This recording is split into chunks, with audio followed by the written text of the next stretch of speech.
இன்க்ரீடியண்ட்டை வச்சு நாக்கில் பட்டோனே கரையக்கூடிய மேரிங் எப்படி செய்கிறதுன்னு பார்க்கலாம்.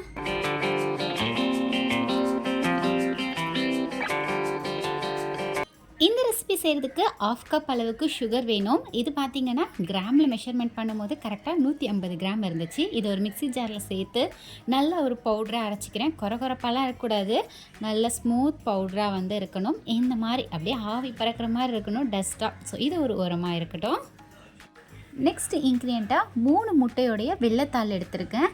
வெள்ளைத்தாள் எடுக்கும் போது பார்த்து எடுத்துக்கோங்க. இதில் முக்கியமாக நம்ம நோட் பண்ண வேண்டிய விஷயம் என்னென்னு பார்த்தீங்கன்னா, கொஞ்சம் கூட மஞ்சள் பற்றக்கூடாது. மஞ்சள் விழுந்துட்டு அந்த ப்ராசஸ் வராது. இது கூட 1/2 ஸ்பூன் அளவுக்கு லெமன் ஜூஸ் ஆட் பண்ணியிருக்கேன்.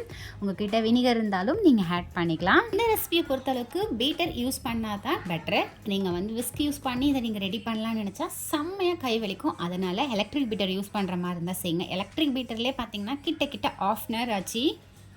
முட்டையோட வெள்ளத்தால் ஃபஸ்ட்டு நல்லா பீட் பண்ணி எடுத்துக்கிறேன். நுர பொங்கி வர அளவுக்கு பீட் பண்ணணும். எடுத்தோன்னே சுகர் ஆட் பண்ணக்கூடாது. இது நல்லா நுர பொங்கி அடித்து வந்தோன்னே நம்ம சுகர் ஆட் பண்ணிக்க போகிறோம். ரொம்ப சுகர் ஆட் பண்ண வேணாம். இந்த அளவுக்கு நுர பொங்கி வந்தோன்னே நம்ம சுகர் கிரைண்ட் பண்ணி எடுத்துருக்கோம்ல, அதை கொஞ்சம் கொஞ்சமாக சேர்த்து ஆட் பண்ணிக்கலாம்.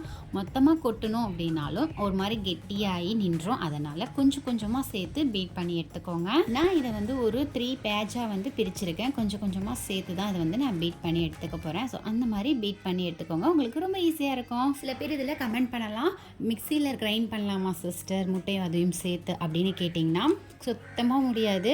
இப்போ இருக்குது பாருங்கள், இந்த ஸ்டேஜ்லேயே தான் நீங்கள் மிக்சியில் கிரைண்ட் பண்ணாலும் இருக்கும். அதனால் நீங்கள் மிக்சியில் செய்ய முடியாதுங்க, எலக்ட்ரிக் பீட்டரில் தான் செய்ய முடியும். விஸ்கில் செய்யலாம், ஆனால் ரொம்ப டைம் எடுக்கும். அதனால் நீங்கள் பார்த்துக்கோங்கன்னா எலக்ட்ரிக் பீட்டர் இருந்தால் செய்யுங்க, இல்லைனா ரொம்ப கஷ்டமாக இருக்கும். ஸோ இந்த அளவுக்கு வந்து க்ரீமியாக இப்போ வந்திருக்கு. இன்னுமே இது வந்து நல்லா ஸ்டிஃபாக வரணும். இப்போ காற்ற பாருங்கள், இந்த மாதிரி விழுவக்கூடாது. ஸோ இன்னுமே கொஞ்சம் நம்ம இதை வந்து பீட் பண்ண வேண்டியது இருக்குது. அதனால் இன்னும் கொஞ்சம் நேரம் நான் வந்து பீட் பண்ணி எடுத்துக்கிறேன். இப்போ நம்ம செக் பண்ணி பார்க்கலாம் இதோடைய கன்சிஸ்டன்சி எப்படி இருக்குன்னு சொல்லிட்டு. இது பார்த்திங்கன்னா இப்போ எடுத்தோன்னே அப்படியே கொஞ்சம் நிற்கிது பாருங்கள், இதுதான் வந்து கரெக்டான பதம். இன்னும் ஒரு 2 செகண்ட் நான் பீட் பண்ணிக்கிறேன். இதுக்கு மேலே பீட் பண்ணோம் அப்படின்னா இது மெல்ட் ப்ராசஸ் ஆயிரும்.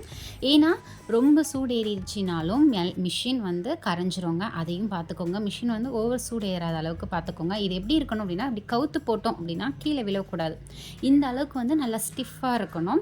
ஸோ இந்த மாதிரி இருந்துச்சுன்னா சூப்பராக ரெடி ஆயிடுச்சு. இன்னொரு மெத்தட் எப்படி செக் பண்ணலான்னா, கையில் எடுத்து பார்த்தோம் அப்படின்னா ஒரு லைட்டாக ஒரு கம்பி மாதிரி வந்து அப்படியே டிப்பாகி நிற்கிது பாருங்கள் கைக்கிட்ட. ஸோ இந்த மாதிரி இருக்கணுங்க. இப்போ இது வந்து சூப்பராக ரெடி ஆயிடுச்சு. இப்போ நான் இது வந்து 2ஆக பிரிச்சிருக்கேன். ஒன்றில் வந்து ஆரஞ்சு கலர் வந்து ஆட் பண்ணிக்க போகிறேன், ஃபுட் கலரு. ஸோ இது ஒரு பக்கமாக மிக்ஸ் பண்ணி எடுத்து வச்சுக்கலாம்.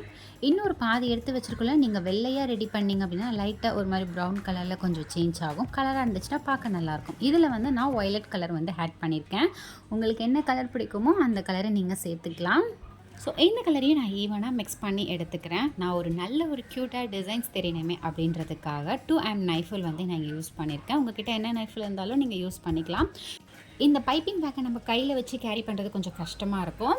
அது வந்து கரெக்டாகவும் நிற்காது. அதுக்கு என்ன பண்ணணும் அப்படின்னா, கீழே ஒரு டம்ளர் வச்சுட்டு இந்த பைப்பிங் பேக்கை லைட்டாக வந்து ஓப்பன் பண்ணி வச்சோம் அப்படின்னா நமக்கு க்ரீம் வைக்கிறதுக்கு ரொம்ப ஈஸியாக இருக்கும். ஸோ இந்த மெத்தடை வந்து ஃபாலோ பண்ணிக்கோங்க. இப்போ நம்ம க்ரீம் எல்லாமே வந்து ஃபில் பண்ணியாச்சு. இப்போ நம்ம வந்து இது டிசைன்ஸ் போட்டுக்கலாம். இந்த டிசைன் தான் நீங்கள் கொடுக்கணும் அப்படின்ற அவசியமே கிடையாது. உங்களுக்கு என்ன டிசைன்ஸ் பிடிச்சிருக்கோ அந்த டிசைன்ஸை நீங்கள் தாராளமாக கொடுக்கலாம்.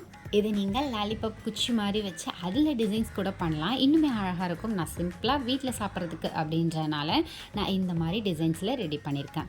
நெக்ஸ்ட்டு பார்த்திங்கன்னா நம்ம ஆரஞ்சு கலர் ரெடி பண்ணியிருந்தோம், அதையும் வந்து டிசைன்ஸ் கொடுத்துக்க போகிறேன்.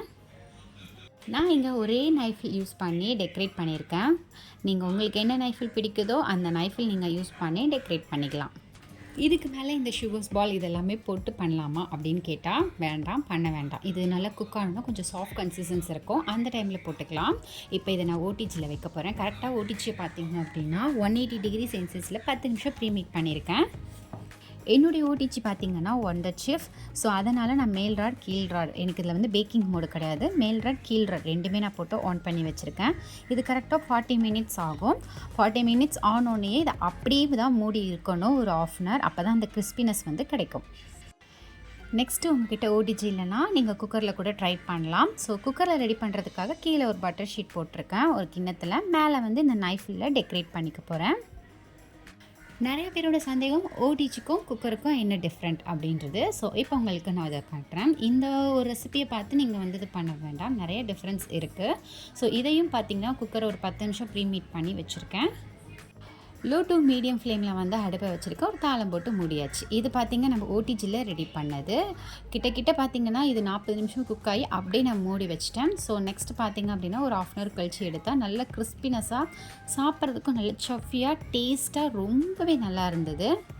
இதை பல் இல்லாதவங்க கூட சாப்பிடலாம். நாக்கில் பட்டோன்னே அப்படியே சவ் எப்படி மிட்டாய் எப்படி கரையுமோ, ஸோ அந்த மாதிரி வந்து இது கரைஞ்சிரும். முட்டை ஸ்மெல் கொஞ்சம் கூட வராதுங்க. டேஸ்ட்டும் ரொம்ப நல்லாயிருக்கும். சவுண்டை வச்சு நீங்கள் கண்டுபிடிச்சலாம், அவ்வளோ கிறிஸ்பியாக இருக்கும். ஓடிச்சியில் வச்சது பார்த்தீங்க அப்படின்னா கொஞ்சம் இலக்கி போன மாதிரி இருக்குது. டேஸ்ட் வைஸ் ஒரே மாதிரி தான் இருக்கும். கிறிஸ்பினஸும் அப்படி தான் இருந்தது. ஆனால் லைட்டாக 1-2 மட்டும் கொஞ்சம் ஜவ் மாதிரி இருந்ததுங்க. குக்கர்லேருந்து எடுத்தது இன்னுமே சூடாகல, அதனால் 1-2 அப்படி இருக்கலாம். ஸோ இந்த வீடியோ உங்களுக்கு யூஸ்ஃபுல்லாக இருந்தால் மறக்காமல் இந்த வீடியோவுக்கு லைக் பண்ணுங்கள். ஸோ இந்த மாதிரி வீடியோஸை பார்க்க சப்ஸ்கிரைப் பண்ணிக்கோங்க. நெக்ஸ்ட் வீடியோவில்